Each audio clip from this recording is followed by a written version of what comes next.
नमस्कार दोस्तों, आज के इस खूबसूरत दिन में मैं आप सभी दोस्तों का स्वागत करता हूं। देखो दोस्तों, ऐसे वो सभी पेड़ जिन्होंने फल दिया है, उनके बीज किसी ने कभी ना कभी लगाए होते हैं। दोस्तों, जितने भी बड़े इन्वेस्टर्स मार्केट के अंदर आज अगर बड़ी पोजीशंस को लेकर बैठे हुए हैं, तो उनके पीछे उनका पीछे का एक्यूमुलेशन है। दोस्तों, आज के इस लेक्चर के अंदर मैं आपको ये समझाने की कोशिश करूंगा कि इस समय पर मार्केट के अंदर एक्टिविटीज़ बहुत ज़्यादा बढ़ गई हैं। दोस्तों, मार्केट में बेचने वाले भी लोग हैं और मार्केट के अंदर खरीदने वाले भी लोग इस समय पर अवेलेबल हैं।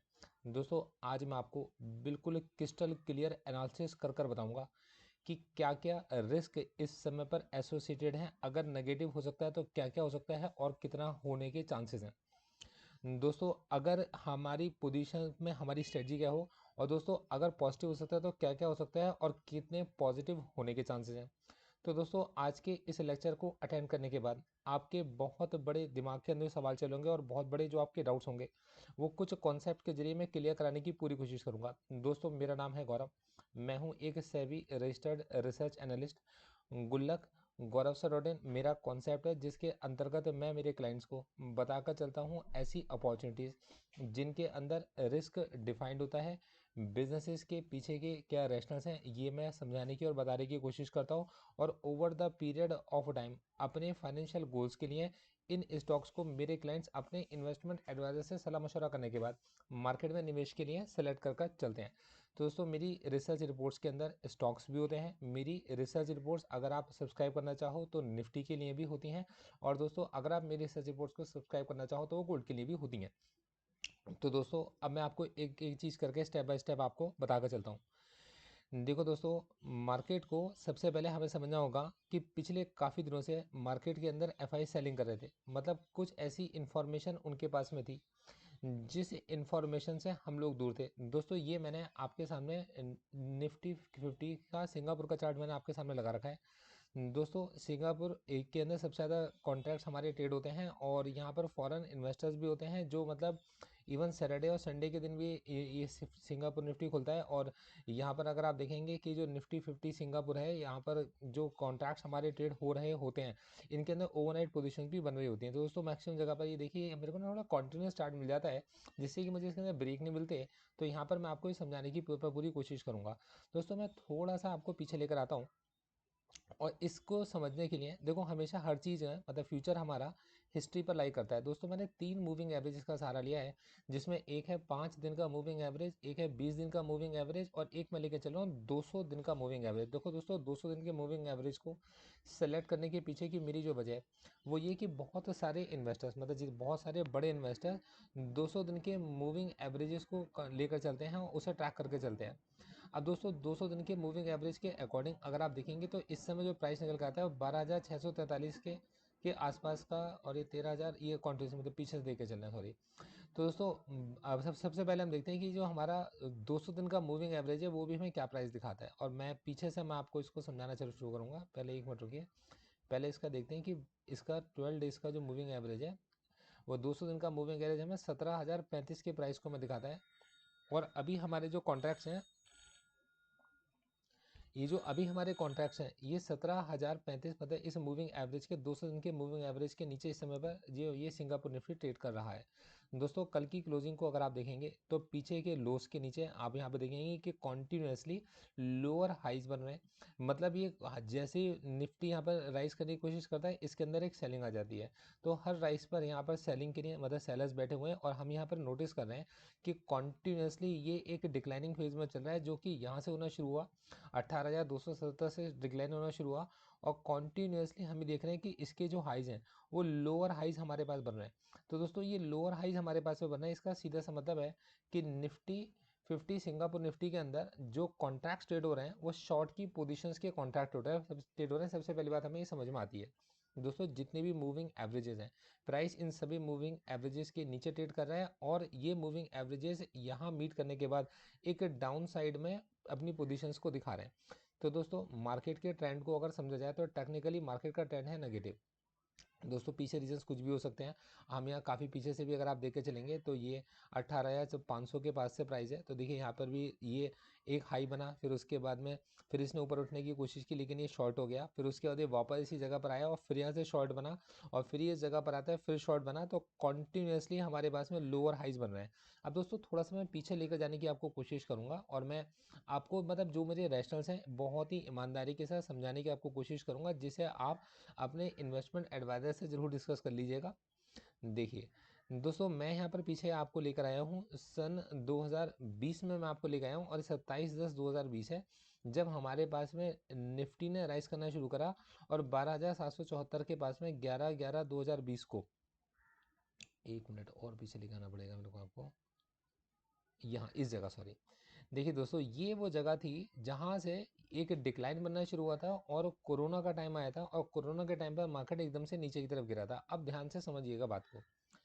देखो दोस्तों, कोरोना के समय मार्केट के अंदर शटडाउन आना शुरू हुआ, 12,009 के आसपास से मार्केट के अंदर एक गिरावट आनी शुरू होती है। और दोस्तों देखिएगा, ये 1 2 3 4 5 6 7 8 9 10 11 12 13 14 15 16 17 18 19 20 21 22 23 24 25 26 एक महीने तक ये गिरावट चलती है और 7,437 के पास तक निफ्टी हमारा पहुंच जाता है। तो दोस्तों ये एक महीने का समय देखिए, 4/3/2020 है, तो ये एक महीने का जो समय रहा होगा, ये 4/3/2020 के आसपास, तो ये जो एक महीने का समय रहा, तो एक महीने का समय उन सिचुएशंस को समझने में रहा होगा कि सिचुएशन जो हमारे सामने आई है वो एग्जैक्टली है क्या। देखो दोस्तों, इसका तरीका मैं आपको बताता हूँ। मतलब मार्केट में जब तक कॉन्टिन्यूसली बाइंग चलती रहती है, मार्केट ऊपर चलता रहता है, और जब तक मार्केट में कॉन्टिन्यूस सेलिंग चलती रहती है और मतलब कोई लोअर लेवल पे भी अगर वो सेल कर रहा होता है, तो मार्केट के अंदर जो ट्रेंड रहता है उसका डाउन ट्रेंड रहता है, जो मैंने ऑब्जर्व किया है। अब देखो दोस्तों, जैसी सेलिंग स्टॉप हो जाती है या फिर एकदम से अगर बाइंग स्टॉप हो जाती है, तो सेलिंग के स्टॉप होने से मार्केट के अंदर बुलिश पोजीशंस बननी शुरू हो जाती हैं, मतलब यहाँ पे सेल करने में लोग कम हो जाते हैं। और दोस्तों मार्केट में अगर बाइंग स्टॉप हो जाती है तो मार्केट में बेयरिश पोजीशंस बननी शुरू हो जाती हैं। तो दोस्तों यहाँ पर हम लोगों ने देखा कि एक महीने का समय मार्केट ने एक ऐसे पैंडेमिक को समझ में लगाया जिसका असर पूरी दुनिया पर पड़ा था। दोस्तों इसको समझने के बाद मार्केट में जब ये चीज़ समझ में आ गई कि इसका असर क्या होगा और इसके लिए स्टेप्स क्या रहेंगे और एग्जैक्टली ये है क्या, तो जब ये चीज़ें सबकी समझ में आ गई तो मार्केट के अंदर सेलिंग स्टॉप हो गई। दोस्तों ये जो तरीका है ना, ये सेलिंग स्टॉप होने का चार्ट होता है। जब कभी सेलिंग स्टॉप होती है तो इस तरीके का चार्ट बनता है। मैं ये नहीं कहूँगा कि बाइंग आई, मैं आपसे ये कह रहा हूँ कि सेलिंग स्टॉप हो गई। तो दोस्तों आप यहाँ पर देखेंगे कि जो लोग पुअर पोजीशन में फंसे हुए थे उन्होंने ऊपर आने पर मार्केट के अंदर सेलिंग को करा और फिर सेलिंग यहाँ पर समझ में आ गया कि सेलिंग स्टॉप हो गई और मार्केट का हमारे को 8,848 के पास एक बेस बनना शुरू हुआ और मार्केट ने यहाँ से कॉन्टिन्यूसली राइज करना स्टार्ट किया। तो दोस्तों इस समय पर जिन लोगों ने रिस्क लिया होगा, तो आप ये सोचिएगा इस समय जो रिस्क टेकर्स थे वो उन्होंने जो स्टॉक्स के अंदर जो अपनी एंट्री ली होगी, तो उनको वैसी अपॉर्चुनिटीज दोबारा कभी भी नहीं मिली। और दोस्तों उसके बाद जिन लोगों ने इन एंट्री को मिस कर दिया उन्होंने इसको हायर हाइज पर भी परचेस करना शुरू करा। तो आप यहाँ पर देख रहे हैं कि मार्केट हर बार लो मारता था, पर लो क्या होते थे इसके, हायर लोज होते थे और मार्केट के नीचे पहुंचने से पहले कोई इसको बाय कर लिया करता था और मार्केट ऊपर चला जाता था। फिर नीचे गिरता था तो मार्केट के नीचे पहुंचने से पहले कोई इसको बाय कर लिया करता था और मार्केट फिर ऊपर पहुंच जाता था। फिर नीचे आया तो मार्केट के नीचे गिरने से पहले किसी ने इसको बाय कर लिया और मार्केट ऊपर की तरफ पहुंच जाता था। एग्जैक्टली यहाँ पर देखेंगे 200 डेज के मूविंग एवरेज के पास मार्केट आया 10,809 के पास में और लोगों को लगा सेलिंग आएगी, लेकिन इसको 200 डेज के मूविंग एवरेज के पास पहुंचने से पहले किसी ने बड़ी क्वांटिटी के अंदर बाय कर लिया और ये मूव करता चला गया। और मैं यहाँ पर एक चार्ट लगा देता हूँ, वॉल्यूम और लगा देता हूँ। अच्छा, लेकिन वॉल्यूम यहाँ पर लगा हुआ है और वॉल्यूम यहाँ पर काम नहीं करेगा क्योंकि ये एक इंडेक्स है। देखिए, तो वॉल्यूम का यहाँ पर मतलब कोई रोल हम इंडेक्स को बता नहीं सकते कि इंडेक्स में कोई बाइंग चल रही है। ये वॉल्यूम केवल एक टेंटेटिव इंडिकेशन है और कुछ नहीं है। तो देखो दोस्तों, हमें ये बात समझ में आती है कि मार्केट के अंदर, यहाँ मार्केट के अंदर 200 दिन के मूविंग एवरेज के पास से मार्केट ने एक राइज लेना शुरू कर दिया था और लोग उसको वापस परचेज नहीं कर पाए। दोस्तों जब भी कभी कुछ ऐसी असमंजस की स्थितियाँ आती हैं कि आपको ये ना पता हो कि आपको गाड़ी तेज चलानी है या गाड़ी आपको आगे बढ़ानी है या नहीं बढ़ानी है, या एकदम से सामने से अगर आपके कोई आ जाता है जिसको आप अभी समझ नहीं पाए हो, तो उस कंडीशन में आप कभी एक्सीलेटर पे पैर नहीं रखते और आप हमेशा ब्रेक लगा कर चलते हो। तो दोस्तों मार्केट के अंदर जो मार्केट पार्टिसिपेंट है वो भी ये करके चलते हैं, अगर वो कॉन्टिन्यूस बाय कर रहे थे तो वो अपनी बाइंग को स्टॉप कर देते हैं और कुछ ना उल्टी साइड की पोजीशन पकड़ लेते हैं और जितना भी सामान होता है जल्दी से सेल करके बाहर निकल जाते हैं कि वापस इसी सही जगह पर इसको परचेज कर लेंगे। जितना प्रॉफिट है प्रॉफिट हाथ से नहीं जाना चाहिए। दोस्तों यहाँ पर दो चीज़ निकल कर आती हैं। दोस्तों एक चीज़ निकल कर आती है रिस्क अवर्स बायस। रिस्क अवर्स बायस में होता है कि कोई भी इन्वेस्टर मार्केट जब ऊपर चला गया होता है और वो प्रॉफिट के अंदर होता है, तो जहां उसको थोड़ी सी भी नेगेटिवली लगती है और उसको लगता है कि सेल ऑफ आ सकता है, तो वो सबसे पहले अपनी पोजीशन को खाली करके भागता है, क्योंकि वो अपना थोड़ा सा भी प्रॉफिट लूज नहीं करना चाहता। ये होता है रिस्क अवर्स बायस होता है दोस्तों। इसी के बाद जब कोई इन्वेस्टर पुअर पोजीशन में फंस जाता है, तो यहाँ पर वो रिस्क टेकर बन जाता है। तो रिस्क टेकर क्या होता है कि जब पुअर पोजीशंस के अंदर वो फंस जाता है, तो नेगेटिव पोजीशंस के अंदर बैठा रहता है और नेगेटिव पोजीशन को धीरे धीरे करके क्या करता है, वो एवरेज कर रहा होता है। देखिए दोस्तों, मैं आपसे कहूँगा कि नेगेटिव पोजीशन को एवरेज करना बुरी बात नहीं है, पर कहाँ एवरेज करना चाहिए ये भी हमें समझ, ये हमारे अंदर समझदारी होनी चाहिए। ये नहीं कि मतलब कि हम केवल एवरेज करते चले गए और एक स्टेज ऐसी आती है कि अब हमारे पास एवरेज करने के लिए फंड नहीं है और मार्केट जैसे ही गिरता है, फर्दर नीचे गिरता है, तो एक बहुत बड़ी क्वांटिटी की होने की वजह से उसके अंदर जो नेगेटिव बैलेंस दिखाई देता है वो बहुत बड़ा नेगेटिव दिखाई देता है। तो दोस्तों, कहाँ हमें एवरेज करना चाहिए ये समझना भी हमारे लिए बहुत ज़्यादा ज़रूरी बन जाता है। तो दोस्तों, आप यहाँ पर इस चीज़ को ऑब्जर्व कर रहे होंगे कि मार्केट के अंदर जब सिचुएशंस समझ में आ जाती हैं, तब मार्केट के अंदर जो बायर्स होते हैं, सेलिंग को स्टॉप हो चुकी होती है और बायर्स को हर निचली गिरावट पर खरीदने के लिए जब बायर्स बैठे होते हैं, तो मार्केट सपोर्ट लेता है और मार्केट के अंदर एक बुल रन आता है। दोस्तों, महंगे से महंगे रेट पर भी लोग खरीदने को तैयार होते हैं, क्योंकि बुल रन में सब पार्टिसिपेट करना चाहते हैं। अब यहाँ पर मैं एक चीज़ लेकर आता हूँ कि बड़े बड़े एनालिस्ट ने इस बात का एनालिसिस कर लिया कि बिजनेसेस अपना हैंड चेंज करेंगे। और दोस्तों, बिलियन डॉलर्स, मैं आपसे सच बता रहा हूँ, समझिएगा इस चीज़ को, बिलियन डॉलर्स के बिजनेसेस के अंदर अगर हैंड्स चेंज होने हो, तो दोस्तों वो हैंड्स एक या दो दिन में चेंज नहीं हो सकते। इट टेक्स टाइम, इसमें समय लगेगा, इसमें वक्त लगेगा। मिलियन बिलियन डॉलर्स के जो बिजनेसेस हैं, अगर उन्होंने अपनी ओनरशिप को चेंज करना हो या इवन उन्होंने शट डाउन ही क्यों ना करना हो, तो वो कुछ ही दिनों के अंदर नहीं हो सकता। और ये एनालिसिस किया गया कि 2 से 3 साल तक ये कोरोना रहेगा। और जब उन्होंने एनालिसिस किया, तब उस समय पर उन्होंने अपने बिजनेस से पैसा निकालकर सिक्योरिटीज़ के अंदर इन्वेस्ट करना शुरू करा होगा। मतलब जो मैं माइट भी ये पॉसिबिलिटी जो मैं समझ रहा हूँ कि मार्केट में बुल रन आया। अब दोस्तों, उन इन्वेस्टर्स ने किसी भी रेट पर स्टॉक्स को परचेज किया और मार्केट में बुल रन आया। और बुल रन आने के बाद जब मार्केट राइज करता है, कि अब दोस्तों रीजंस आप जो मर्जी लेके चलो, पर ये बात तो मतलब हमारी और आपकी सबकी समझ में आती है कि मार्केट में जब जैसे ही इकोनॉमीज खुलनी शुरू हुई, जैसे ही कोरोना का इफेक्ट कम होना शुरू हुआ, जैसे ही प्रोडक्शन बढ़ने शुरू हुआ और बिजनेस स्टार्ट होने शुरू हुए, तो लोगों ने क्या करा, मार्केट से अपना पैसा निकालना शुरू कर दिया।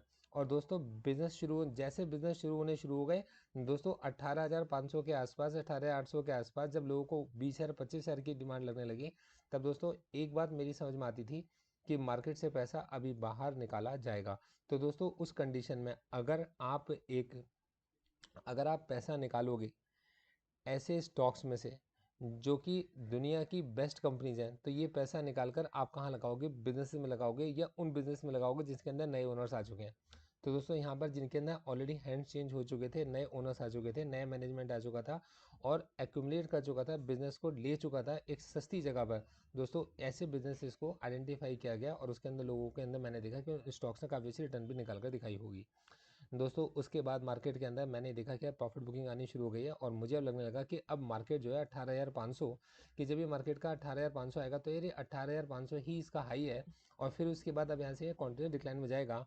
तो दोस्तों, यहाँ पर ये चीज़ होनी शुरू भी होती है। अब दोस्तों, इसी के बीच में आ जाता है हमारे पास रशिया का और यूक्रेन का क्राइसिस। तो अब मेरे पास दो चीज़ें हैं।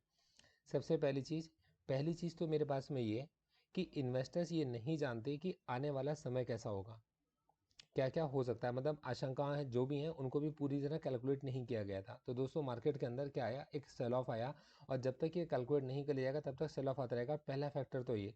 दूसरा फैक्टर दोस्तों, इकॉनमीज खुलनी शुरू हो गई। दोस्तों, इकॉनमीज जब खुलनी शुरू हो गई, तो लोगों ने, जिन्होंने अपना पैसा शेयर मार्केट में लगा रखा था, शेयर मार्केट से अपना पैसा निकालकर, सिक्योरिटी से अपना पैसा निकालकर बिजनेसेस में इन्वेस्ट करना शुरू किया होगा। तो दोस्तों, दूसरी वजह जो मुझे लगी वो ये लगी कि बड़े जो इन्वेस्टर्स हैं अपना पैसा निकाल कर बिजनेस के अंदर अपना पैसा शिफ्ट कर रहे हैं। अब दोस्तों, इसके पीछे का मैं आपको रीज़न बताता हूँ जो मैंने लॉजिक समझा। या देखो, अगर कभी किसी बैंक को आप समझो, तो वो बैंक आपसे पैसा लेता है और आपको इंटरेस्ट देता है, और आपसे लिए गए पैसे को, जिस पर वो आपको इंटरेस्ट पे कर रहा है, उस पैसे को वो एक बिजनेसमैन को देता है बिजनेस करने के लिए, और बिजनेसमैन से इंटरेस्ट लेकर आपको देता है। इन केस अगर बैंक को ऐसा लगता है कि वो किसी ऐसे बिजनेसमैन को नहीं ढूंढ पा रहा जिसको वो पैसा लेंड कर सकता हो, तब वो उस कंडीशन में अपने पैसे को आरबीआई को लेंड कर देता है। कि मैं आरबीआई को दे देता हूँ और आरबीआई उससे पैसे देती है, आरबीआई किसी और बैंक को जो ऐसा कर सकती है उसको वो पैसा दे देती है। तो दोस्तों ये मार्केट के अंदर हमेशा चलता रहा है कि जब कभी बिजनेस ओनर्स को ऐसा लगता है कि वो मार्केट के अंदर बिजनेस कर सकते हैं तो वो अपना पैसा बिजनेस के अंदर लगाते हैं, और जब कभी उनको ऐसा लगता है कि वो अब इस समय पर इस बिजनेस के अंदर प्रॉफिटेबल नहीं रहेंगे और अपना बिजनेस नहीं लगा कर पाएंगे, तो वो क्या करते हैं, शेयर होल्डर्स फंड को या अपने इस फंड को इन्वेस्ट कर देते हैं किसी और कंपनी के अंदर। दोस्तों उस कंपनी से डिविडेंड भी लेते हैं, उस कंपनी से रिटर्न भी लेते हैं, उस कंपनी से कैपिटल गेन भी लेते हैं, और वापस उस कंपनी के गेन में अपने जो इन्वेस्टर्स होते हैं उनके साथ उसको डिस्ट्रीब्यूट भी करके चलते हैं। तो दोस्तों इकोनॉमीज़ के खुलने की वजह से, सारे बिजनेस के प्रोडक्शन में आने की वजह से, सारे कामों के होने की वजह से, अब दोस्तों क्या होगा कि ऐसे जो स्टॉक्स होंगे, जिन स्टॉक्स के अंदर किसी ने एक्यूमुलेट कर लिया होगा बिल्कुल लो के पास में, और जब ये बिजनेस परफॉर्म करके रिजल्ट दिखाना शुरू करेंगे और उनके जब रिजल्ट आने शुरू करेंगे तब उनके अंदर एक रिटर्न मिलनी शुरू होगी। और दोस्तों जो सेफ हेवंस थे, मतलब जो ऐसे स्टॉक थे जिनके अंदर पैसा सेफ था और जिसके अंदर इन्वेस्ट कर रखा था बहुत बड़े बड़े इन्वेस्टर्स ने, तो दोस्तों उनके अंदर से पैसा बाहर निकाला जा रहा है कि सेफ हेवन से पैसा निकालकर ऐसी जगह लगाया जा रहा है जहां पर इस समय पर रिस्क लिया जा सकता हो। तो दोस्तों मार्केट के अंदर जो मार्केट पार्टिसिपेंट है, जो मैं ऑब्जर्व करके चल रहा हूँ वो अपने पैसों को उन स्टॉक से निकाल रहे हैं जो कि सेफ रहते हैं, और उन जगह पर इन्वेस्ट करके चल रहे हैं जो कि रिस्की रहते हैं, जो मैं समझ पा रहा हूँ। तो दोस्तों वो बड़ा रिस्क इसलिए उठाने को तैयार है क्योंकि उन कंपनीज ने अब अपना बिजनेस करना शुरू कर दिया है, ऑपरेशंस में आ गए हैं, अपने ऑपरेशंस उन्होंने स्टार्ट कर दिए हैं, तो वहाँ इन्वेस्ट करना उन्होंने शुरू कर दिया। तो अब जो अगला रन आएगा तो मुझे लगता है कि उन स्टॉक्स के अंदर आएगा जिनके बिजनेस इस समय अच्छा परफॉर्म करना शुरू कर रहे हैं, और जो टॉप हेवंस हैं, मतलब उनके अंदर से पैसे को इस समय पर निकाला जा रहा है और शायद इसे फर्दर भी आगे निकाला जाता रहेगा। दोस्तों ये मेरा एनालिसिस का पार्ट 1 है। अब दोस्तों मैं आपको इसके अगले पार्ट की तरफ मैं आपको लेकर आता हूँ, और दोस्तों मैं फिर आपसे कहूँगा मेरी ये एनालिसिस किसी तरीके से आपके लिए कोई रिकमेंडेशन नहीं है कि आप इसके बिहार पर कोई बाय या सेल का डिसीजन ले सको, नीचे डिस्क्लेमर आप मेरा पढ़ भी सकते हो। दोस्तों मैं ये एनालिसिस आपके साथ इसलिए शेयर करके चल रहा हूँ कि मैं आपको ये समझाना और सिखाना चाहता हूँ कि मेरा किसी चीज़ को देखने का नज़रिया क्या है और किस चीज़ के बिहार पर, किस रेशंस के बिहार पर मैं अपनी गुल्लक के अंदर स्टॉक्स को सिलेक्ट करता हूँ, जगह देता हूँ, और कैसे मैं रिसर्च रिपोर्ट्स आपको दिखाकर समझाकर चलता हूँ। अब दोस्तों मैं आपको आगे की तरफ लेकर चलता हूँ। दोस्तों अगली चीज़ जो मेरे पॉइंट मेरे दिमाग में आता है वो ये कि देखो दोस्तों, ऐसे देश, जिस देश के अंदर लोगों की इन्वेस्टमेंट थी और उन्हें सेफ हेवन समझा जाता था, उनके अंदर अब देखिए, अभी देखिएगा आने वाले वक्त के अंदर समीकरणें जो चेंज होंगी।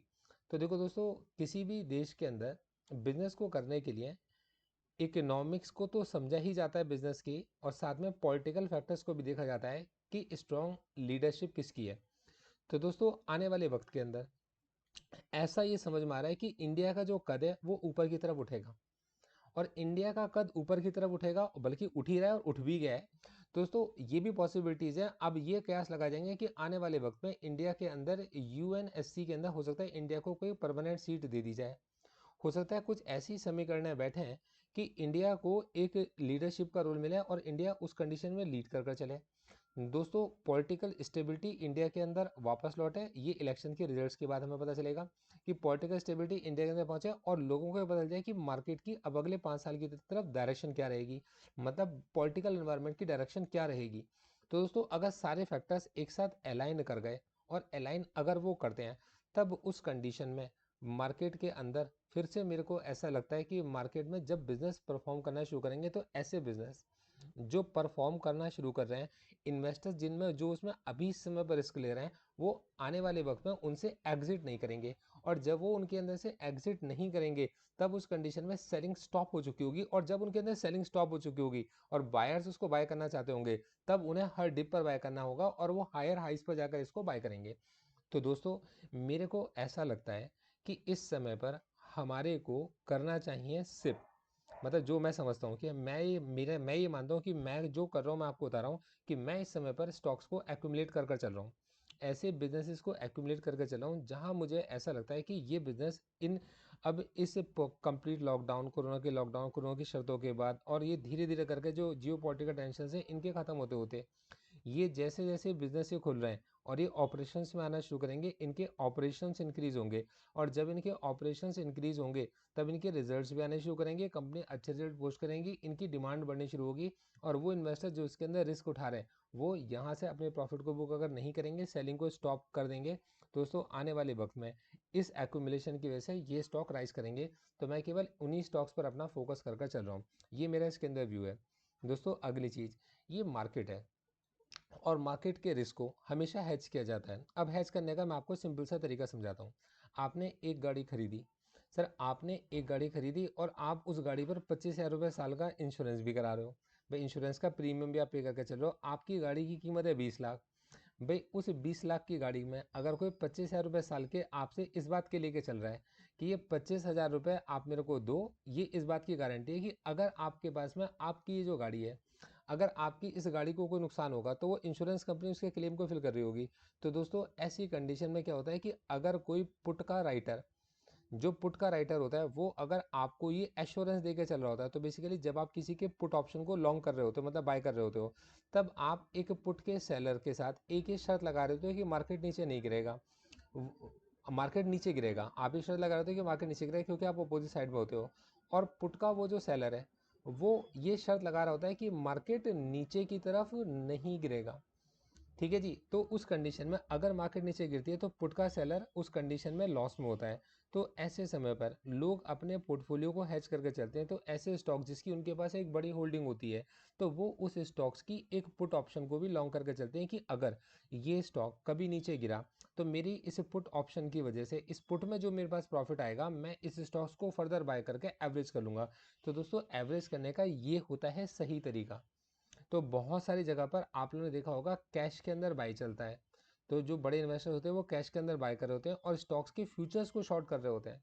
तो जब वो स्टॉक्स की फ्यूचर को शॉर्ट कर रहे होते हैं, और मैं आप यदि कोई रिकमेंडेशन नहीं कि आप ऐसा करो, तो उनके पास अगर 500 क्वांटिटी में स्टॉक्स हैं, 1,000 क्वांटिटी में स्टॉक्स हैं और वो 550 या 500 क्वांटिटी के किसी फ्यूचर के लॉट को लॉन्ग शॉर्ट करके चल रहे हैं, तब उस कंडीशन में उनकी पोजीशन हैज होती है कि मार्केट अगर नीचे गिरता है तो उस फ्यूचर्स में जो भी वो प्रॉफिट कमाते हैं वो उससे और फर्दर स्टॉक्स को बाय करते हैं और उनकी एवरेज कॉस्ट कम हो जाती है। और फिर से फिर एक फ्यूचर को फिर शॉर्ट करते हैं या फिर एक पुट ऑप्शन को लॉन्ग करते हैं। तो पुट ऑप्शन को लॉन्ग करने से रहता है कि रिस्क हमारे पास केवल उतना होता है जितना हम लोगों ने प्रीमियम पे करा होता है।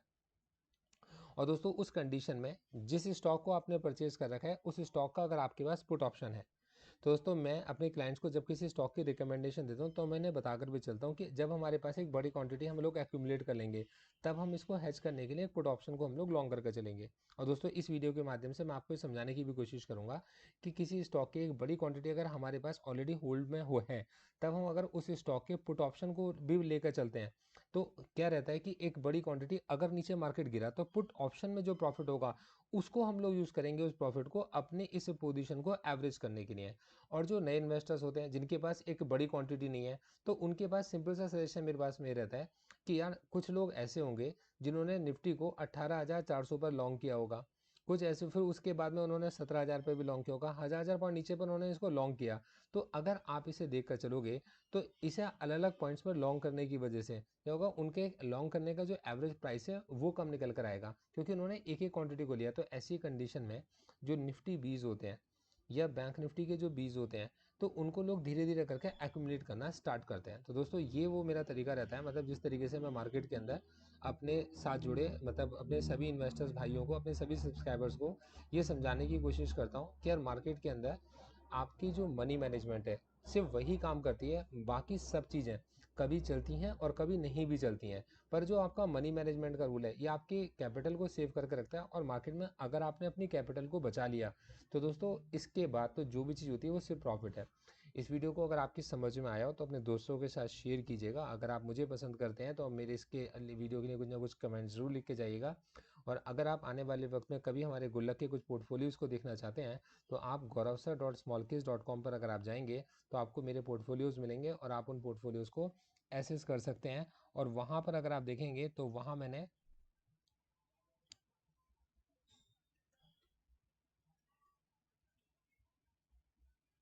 एक मिनट, gauravsir.smallcase.com।